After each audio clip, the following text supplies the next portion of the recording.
Today's lesson is delicious. The reason is because I'm going to teach you how to say 10 difficult food words correctly. That's coming up.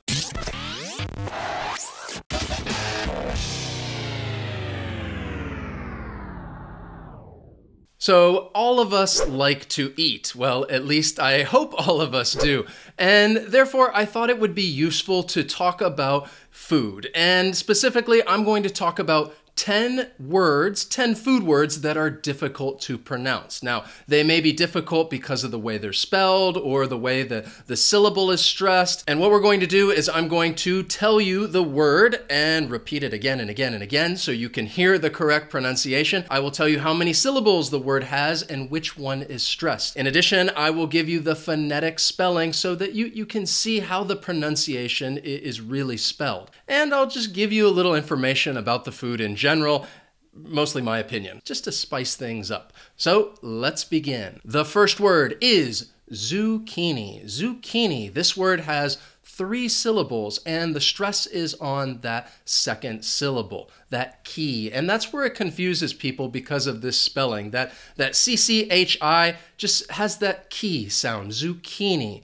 zucchini. You could say it with me, zucchini. Now, I am somebody who really doesn't have to worry about the pronunciation of this word because I don't like zucchini. I don't really eat zucchini. I'm never asking for zucchini. I'm never talking with people about zucchini except for right now. But now you know how to say it if you ever want to ask for it. Zucchini. What in the hell is that? My zucchini casserole. Zucchini. So zucchini, it's kind of leaving a bad taste in my mouth right now, so let's just move on to the next word, which is salmon. This is a very popular fish word. It has 2 syllables and the stress is on that first syllable. Salmon. That second syllable has that schwa sound. It's an unstressed syllable. Salmon. And the reason why this word is commonly mispronounced is because of that L. This is a silent L, so you can forget about it, get rid of it when you're saying the word, and you would just ask for salmon. What would you like for dinner? I'd like some salmon. If you like salmon, just let me know. Let me know in the comments. The next word is a great one simply because I think it just tastes really, really good because it's butter, sugar, milk cooked together to give you caramel. And the pronunciation, it can be debatable a little bit. There are several pronunciations for this word.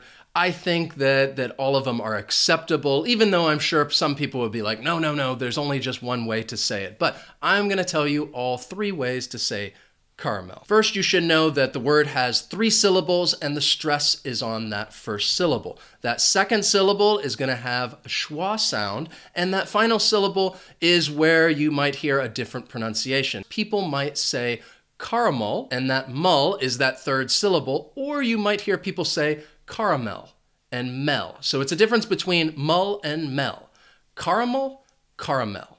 And those are very similar, and I think if you're just having a conversation and you say either one of those, nobody's really going to think about it. But another pronunciation, which is, I think, becoming more popular in North America, just in North America, is making it a 2-syllable word and dropping that second syllable and omitting that schwa sound, and people would just say caramel. I say caramel even though I think many other English speakers would say caramel or caramel. So now you know how to pronounce all of these different variations of caramel or caramel or caramel.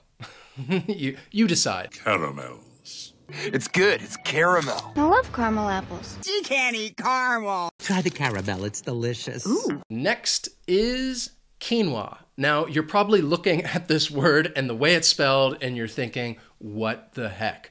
Now, the reason is because this is not a word from the US or the UK or Canada, Australia, South Africa, or other English-speaking countries. Quinoa is a tall crop that you mainly find in Peru, Bolivia, or Chile. But the word does have 2 syllables. The stress is on that first syllable, quinoa. Now, you might hear it pronounced with 3 syllables, quinoa, in which case the stress would be on that second syllable, quinoa, and that final syllable would just be that schwa, quinoa or quinoa.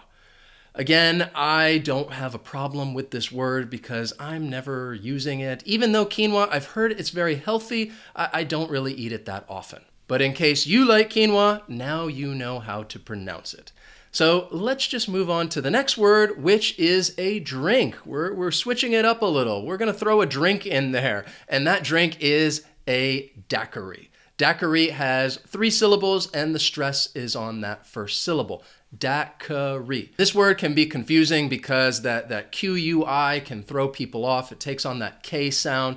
So you have daiquiri. That second syllable also has the schwa. Daiquiri. And this drink is a cocktail of rum, lemon or lime, and sugar. It's usually also served with some type of fruit. Fun fact, the daiquiri cocktail was invented by an American mining engineer who got the name from a beach in Cuba. And then he introduced the drink to New York City, and from there, the rest is history. So if you like fruity cocktails, then you might want to try a daiquiri. I'm not a big fan of daiquiris. I think they're too sugary. You haven't tried my daiquiri. How do you say banana daiquiri? Banana daiquiri. Another round of daiquiris. The next word is one of my favorites, guacamole. It is mashed avocados with lemon or lime juice, and you can put it on bread. You can use it as a dip. It's just, it's wonderful. I love guacamole.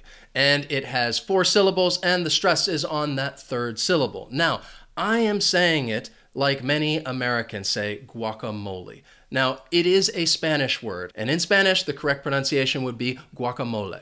Guacamole. So just know that. The correct pronunciation would be guacamole, even though if you travel to the US, you might hear a lot of English speakers saying guacamole. Oh, guacamole! I thought it was guacamole. Oh. I used to like guacamole, now I don't like guacamole. Holy moly, that was a lot of guacamole. Next, we have a cheese from Italy, Parmesan. It has 3 syllables, and the stress, you might hear it on that first syllable, Parmesan, or you could hear it on that third syllable, and people would say Parmesan. I tend to stress it, I'm trying to think, Parmesan. I think I end up stressing it on that first syllable. One reason this word can be a little confusing is because that S has a Z sound, Parmesan.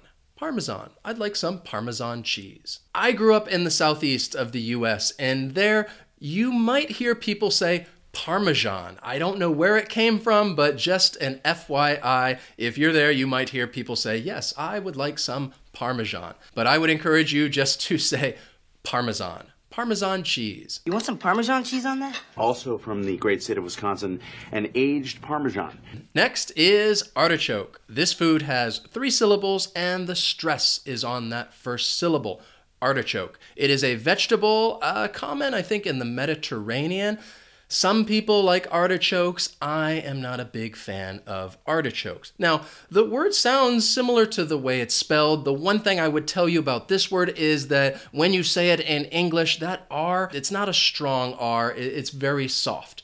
Artichoke. In some cases, it may sound like people are dropping that R altogether, but I think you'll slightly hear it. Artichoke. I don't even know what that is. Artichoke? Know that you secretly love artichokes? Again, another food that I don't have to worry about pronouncing, artichokes. Now that I think about it, all of the words that I don't have to worry about pronouncing are vegetables. That's not good. Next is the word cinnamon, which is a spice, a delicious spice. This spice has 3 syllables, and the stress is on that first syllable, cinnamon. Notice that C is going to have an S sound, and it's followed by the schwa, cinnamon. Cinnamon, it's great. I love cinnamon rolls. Those are very delicious. If you've never tried them, you should ask for some cinnamon rolls. It's not a vegetable, not a healthy food, but it's good. Cinnamon takes a backseat to no babka. People love cinnamon. It should be on tables in restaurants along with salt and pepper. And our last word. I saved the best for last because this is my favorite food on the list, and that is filet mignon. This food is actually 2 words, and the stress is on the second syllable for each word. Filet mignon. Now, you might be wondering about why is it pronounced this way because of the spelling. Well, this is a French word. Filet mignon. It's a steak, it's delicious, it's juicy, succulent, savory. Whoa, I really would like to have a filet mignon right about now. I thought I was making a filet mignon. In honor of Paige being home, I made your favorite dinner, filet mignon. Just because you can have filet mignon doesn't mean that you have to settle for fast food. Now that you know how to say these food words correctly, I want to hear from you. So in the comments, write to me. Let me know, what is your favorite food? I just like learning more about you guys. Share with us, write it in the comments. Tell me your favorite food. Mine, filet mignon, hands down. If you enjoyed this lesson, please hit that like button down below. And if you want to improve your English fluency, check out our secret fluency lesson. A link is in the description. You can sign up and we will send you all this cool stuff. Thank you so much for watching, and I'll see you next time. I'm gonna go eat right now.